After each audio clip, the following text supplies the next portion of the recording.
বন্ধুগণ, আজকে আমি আপনাদের সঙ্গে শেয়ার করব আম দিয়ে একটি মজাদার নাস্তা রেসিপি বা মিষ্টি রেসিপি। আর এই জন্য প্রথমে নিয়েছি একটা হিমসাগর আম। আমটাকে আমি এইভাবে ছোট ছোট করে ছিলে কুচিয়ে নিয়েছি। এবার আমি একটা মিক্সিং জারের মধ্যে দিয়ে দিলাম। দিয়ে দেওয়ার পর আমি এটা ঢাকনা দিয়ে এটাকে আমি একটু পেস্ট বানিয়ে নেব। দেখুন বন্ধুরা, আমি এরকম করে পেস্ট বানিয়ে নিলাম। এবার আমি গ্যাসের মধ্যে একটা প্যান বসিয়ে দিয়েছি। প্যানের মধ্যে দিয়ে দিলাম আমি 2 চামচ ঘি। ঘিয়ের জায়গায় আপনারা এখানে তেলের ব্যবহার করতে পারেন, কিন্তু ঘিটা ব্যবহার করলে এখানে বেশি ভালো হবে। ঘিটা একটু গরম হলে আমি এখানে দিয়ে দেব কিছুটা ড্রাই ফ্রুটস। তার মধ্যে আছে কাজু বাদাম আর কিছুটা কিশমিশ। এগুলোকে একটু নেড়ে চেড়ে আমি ভেজে নেব।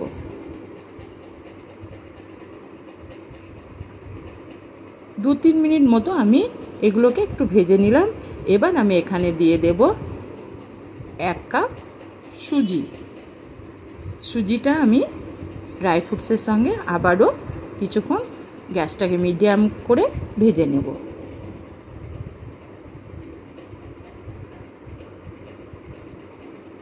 এইভাবে নেড়েচেড়ে অনবরত নাড়তে হবে যাতে সুজিটা পুড়ে না যায়। কিছুক্ষণ সুজিটা ভেজে নেওয়ার পর আমি এখানে 10 টাকা একটা পাউডার দুধ সেটাকে দিয়ে দিলাম। পাউডার দুধটা দেওয়ার পর আমি পাউডার দুধটাকে সুজির সঙ্গে ভালো করে মিশিয়ে নেব। এই দুধটা দেওয়ার ফলে স্বাদটা কিন্তু ভীষণ বেড়ে যাবে। দুধটাকে দিয়ে আমি একটু নেড়েচেড়ে সুজির সঙ্গে মিশিয়ে নিলাম। তারপর আমি এখানে দিয়ে দেব যে আমের পালটা আমি তৈরি করেছিলাম সেটাকে দিয়ে দিলাম।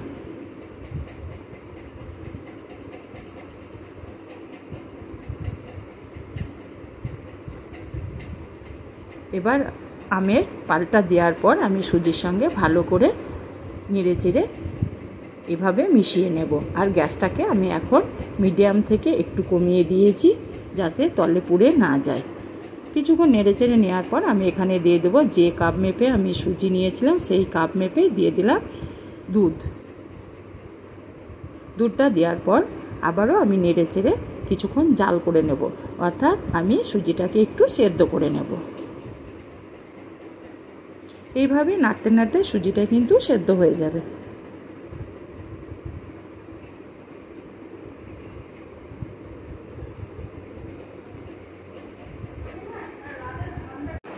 এইভাবে অনবরত নাড়তে হবে যাতে তলে পুড়ে না যায়।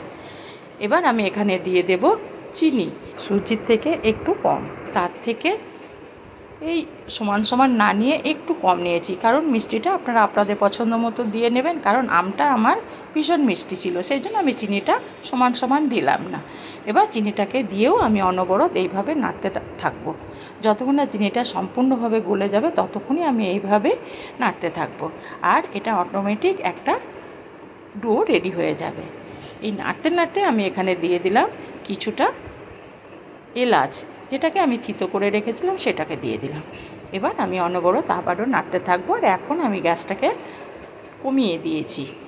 আর কমাতে কমাতে এইভাবে নাড়তে থাকবো অনবরত যাতে তলে পুড়ে না যায়। দেখুন বন্ধুরা, অনেকটাই আস্তে আস্তে জলটা শুকিয়ে আসছে আর ডোটাও আস্তে আস্তে পাকিয়ে আসছে। এই অবস্থায় আমি এখানে দিয়ে দেব 1 চামচ ঘি। আর এই ঘিটা দেওয়ার ফলে এই মিষ্টি বা সন্দেশটার টেস্ট ভীষণ মজাদার হবে। আবারও আমি একইভাবে এভাবে নাড়তে থাকবো, গ্যাসটাকে কমিয়ে দিয়ে ঘিটা পুরোপুরি মিশে যাওয়া পর্যন্ত।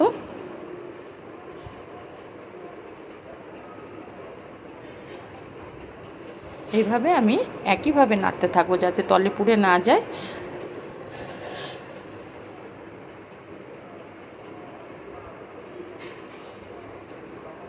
আমার ডোটা রেডি হয়ে গেছে।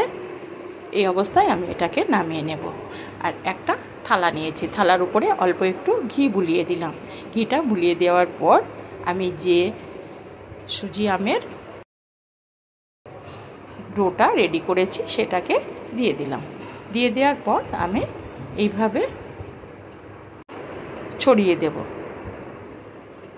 একটু মোটা করে আমি এইভাবে ছড়িয়ে নেব। স্প্যাচুলা দিয়ে আমি এইভাবে চারপাশটাকে সমান করে নেব। এই গরম অবস্থায় এটা করতে হবে। এইভাবে আমি একটা চৌকোনা শেপ দিয়ে নিলাম।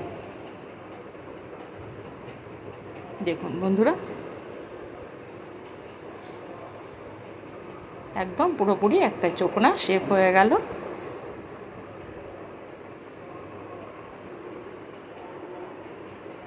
এবার আমার হাতে সময় কম আছে, সেই জন্য আমি 10 মিনিট ফ্রিজে রেখে দিয়েছিলাম। ফ্রিজ থেকে বের করে আমি দেখিয়ে দিচ্ছি পুরোপুরি ঠান্ডা হয়ে গেছে। আপনারা এটাকে বাইরেও রেখেও ঠান্ডা করতে পারেন। আমি এটা সময় কম আছে বলে, ভিডিও করতে হবে বলে আমি এটাকে পুরোপুরি ফ্রিজে ঠান্ডা করে নিলাম। আর একটা চাকু দিয়ে এইভাবে কেটে নেব। দেখুন, এবার আমি পিস পিস করে এগুলোকে উঠিয়ে নেব। আর মজাদার একটি সন্দেশ রেসিপি, দারুণ লাগে বন্ধুরা, একবার বাড়িতে বানিয়ে দেখবেন, খেতে কিন্তু ভীষণ মজা। টিফিন হিসাবে এটা ব্যবহার করা হয়। এবার আমি কিছুটা কিশমিশকে কেটে নিয়েছি অর্ধেক অর্ধেক করে। এবার এর উপরে একটা একটা করে দিয়ে দেব, দেখতে সুন্দর লাগার জন্য।